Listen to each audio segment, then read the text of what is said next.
SM은 절대 12만 원에 팔릴 수 있는 회사가 아닙니다.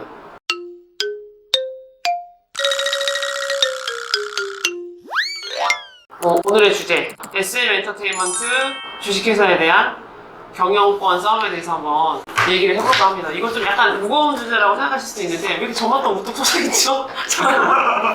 분쟁이 시작되게 된 게 이수만이 2021년도에 자기가 보유하고 있던 SM 엔터테인먼트 주식을 판매한다고 하면서 이제 경영권 싸움이 시작되었잖아요. 그때 이제 이수만이 갖고 있던 주식이 한 15%가량 정도 됐기 때문에 만약에 이거를 실제로 갖게 되면 회사를 거의 좌지우지할 수 있는 그 정도의 주식이 되기 때문에 그 당시에는 물망에 뛰어들었던 회사가 CJ ENM이랑 카카오 정도였거든요. 지금 하이브가 매수할 거라는 거는 아무도 이제 예측을 하고 있지 않아. 그때 이수만이 제시한 금액이 너무 컸고 하이브는 이미 그 당시까지 사실 많은 회사들을 인수를 했기 때문에 이것까지 이수만의 주식까지 과연 살 자금적인 여유가 있었겠냐? 근데 결론적으로 있었다. 좋겠다. 네. 그래서 결국에는 이제 하이브가 이수만이 보유하고 있던 15%를 4,228억에 인수를 했죠. 추가적으로 더 사겠다라는 이야기까지 나온 상황이에요. 하이브와 이수만이 한 편이 되고 카카오와 기존의 SM 경영진과 그리고 나머지 이제 그 카카오 편을 들고 있는 그런 호 지분이 한 편이 돼서 누가 과연 경영권을 갖는 게 맞는가 그 기준에 남은 소수 주주들을 설득하고 있는 그런 상황이라고 볼 수 있을 것 같아요.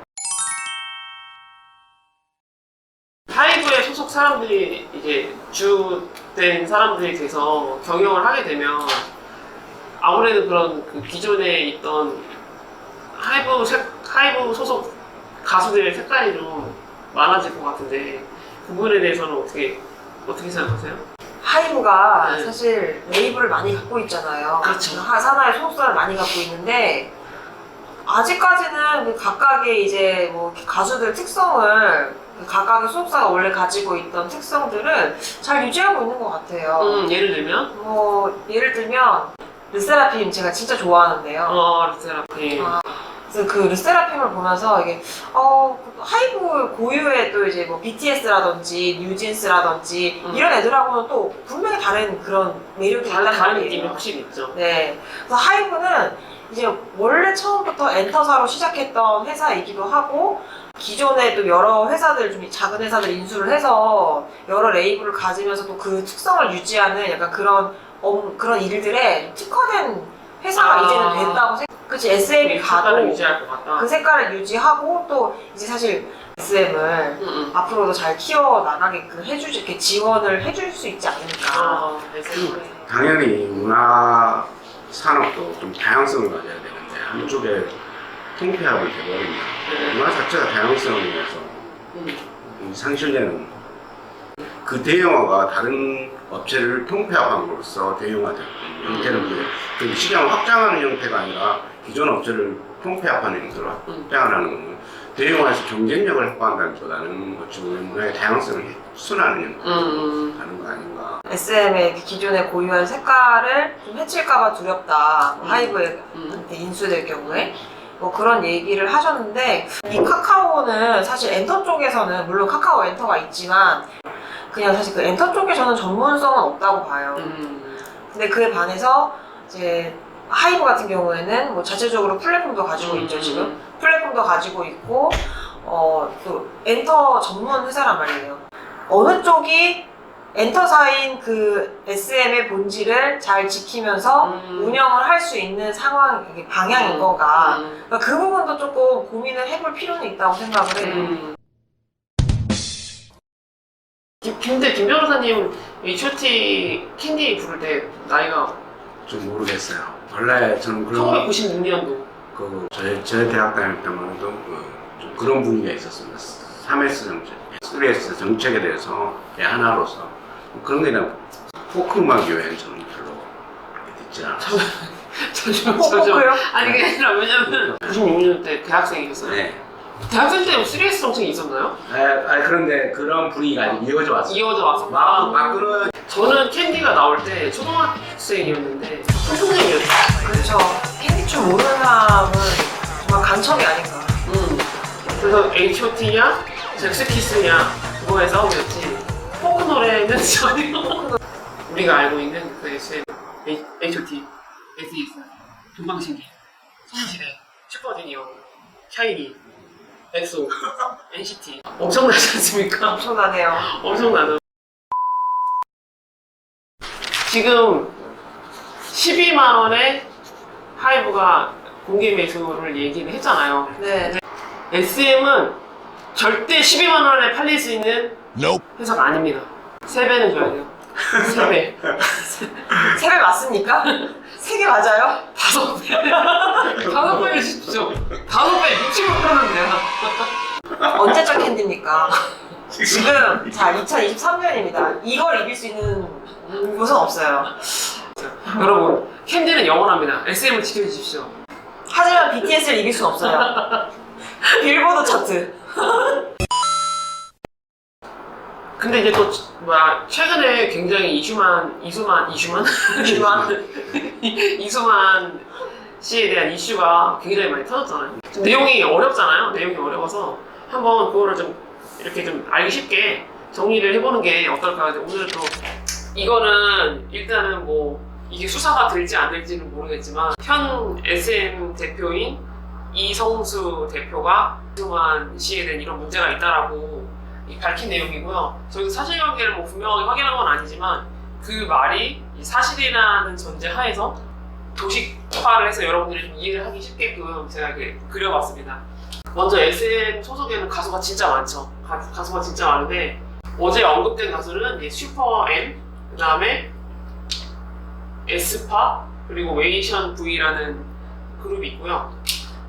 이 가수들이 해외에서 음반을 내게 되면은 이 각 해외 음반 회사들과 SM이 계약을 맺게 됩니다. 그래서 에사에몽이라는 중국 회사가 있고 캐피톨 레코드라는 미국 회사가 있고 그다음에 워너 레코드라는 미국 회사가 있는데 이렇게 계약을 하게 되는데 계약 비율은 이제 예를 들어서 5대5라고 할게요. 첫 번째로 소비자가 이제 그 해외에서 음원을 소비를 하게 되면 이제 매출이 발생하겠죠.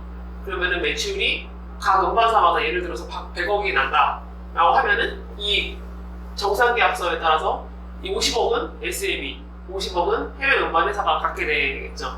2019년 그때부터 문제가 됐던 게 그 SM이 정산으로 받은 금액 중에 그 라이크 기획이라는 이수만의 어떤 개인 회사가 이거의 로열티를 6%씩 수취를 한다는 그 이유가 뭐냐라는 문제를 제기를 했었고요. 이 6% 수취를 하는 이유가 불분명하다. 역할이 뭔가 좀 의문이 있다라고 하면서 이 문제를 제기했고 실천에서 뭔가 이게 어떻게 되는 거냐, 이 명분이 뭐냐라고 문제를 제기를 소명을 못해서 그 상당히 많은 금액 세금을 지불을 했다고 해요. 그래서 이 라이팅에 대한 문제가 계속 제기되면서 아마 이수만 씨는 다른 이거랑 비슷한 역할을 하는 다른 창고를 만들어야겠다라고 계획을 한 것 같아요. 이성수 대표가 새롭게 제보한 홍콩의 CTP라는 회사입니다. 그거에 대한 거는 우리 이제 김희선 변호사님께서 말씀을 해주시도록 하겠습니다.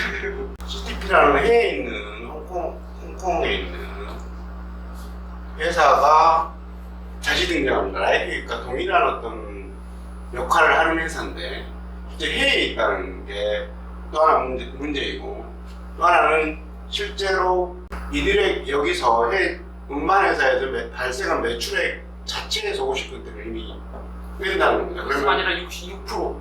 그러면 6%를 뺀다는 겁니다. 그러면 이 100억에 대비 6%가 되기 때문에 이게 6억이 되는 겁니다. 아까는 3억이었죠. 근데 이게 6억이 되고 이걸 빼서 나머지 6억을 빼고 나머지를 SM과 해외 음반사가 가져가는 구조가 됩니다. 실제로 그래서 CTP를 통해서 더 많은 수익을 가져가게 되죠. 그 다음에 알려진 바로는 홍콩이 또 조세피처럼 기능을 하면서 실제로 상당한 문제를 추가적인 문제가 좀 발생하고 있고 이것들이 좀 지금 제기된 상태입니다. 실제로 SM이 JYP하고 매출이 한 4배 정도로 크다고 합니다. 근데 영업 수익은 거의 별 차이를 내지 않고 있습니다. 이런 것들이 SM에 귀속돼야 될 영업 수익들이 이수만 씨가 지배하고 있는 자회사로 빠져나가면서 비롯된 것이 아닌가라는 실제로 많은 주주들이 그에 대한 의심을 하고 있는 이런 상황입니다.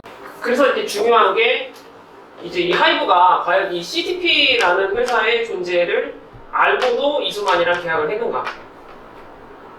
왜냐하면은 하이브 입장에서는 이 회사는 굉장히 뭔가 문제가 있는 회사거든요. 회사에서 발생하는 매출을 무조건 가져가는 회사이기 때문에 이거를 알고도 계약을 했다면 어떤 회사의 배임 행위 그런 것들을 눈감은 것이고, 만약에 몰랐다고 하면 그것도 진짜 큰일이죠. 왜냐면 제대로 실사를 안 했다는 거죠. 실사를 안 했기 때문에 과연 이렇게 실사도 제대로 못하는 회사한테 맡길 수 있는가, 여러분. 우리가 저기 이수만 그 전 대표의 문의점에 대해서 좀 이야기를 해봤는데, 이 얘기가 되긴 하고 있는 것 같더라고요. 지금 이수만 씨가 실제 업무 집행 지시자에 해당하느냐 이거 가지고 좀 얘기하고 있더라고요. 회사 입장에서 되게 약간 이게 좀 뭐라 그럴까, 좀 진퇴양난인 게, 대표가 별도로 역할을 하지 않는 회사한테 돈이 넘어가고 있는 걸 알고도 묵인했다, 결제를 했다. 네. 결국에는 배임행위의 공동정범이잖아요. 네, 그럴 것 같아요. 일단 뭐 사실 하이브 쪽에서 뭐 본의 아니게 계속 이제 얘를 들고 있어서 그런지 자꾸 하이브 쪽에 마음이 가는데 진리대리? 갑자기 모자를 씌워주셔가지고 네, 제가 그럼 공평한 평가를 위해서 제가 그렇죠. 네. 진짜 다 공평하게 평가해야 되니까. 근데 하이브가 그래도 하이브에 이게 나오네요. BTS 사랑합니다. 이거 치우시고요. 네. 아니 하이브가 사실 이수만 씨의 물론 뭐 실사 과정에 뭐 문제가 있었을 수도 있고 없었을 수도 있지만, 이수만 씨의 그런 위법 행위까지 이걸 눈 감아주겠다라는 뜻은 아니었을 거예요. 처음에 이제 이 지분을 확보할 당시에는. 그러니까 하이브가 좀 입장을 분명하게 저는 표명을 해줬으면 좋겠는 상황이고.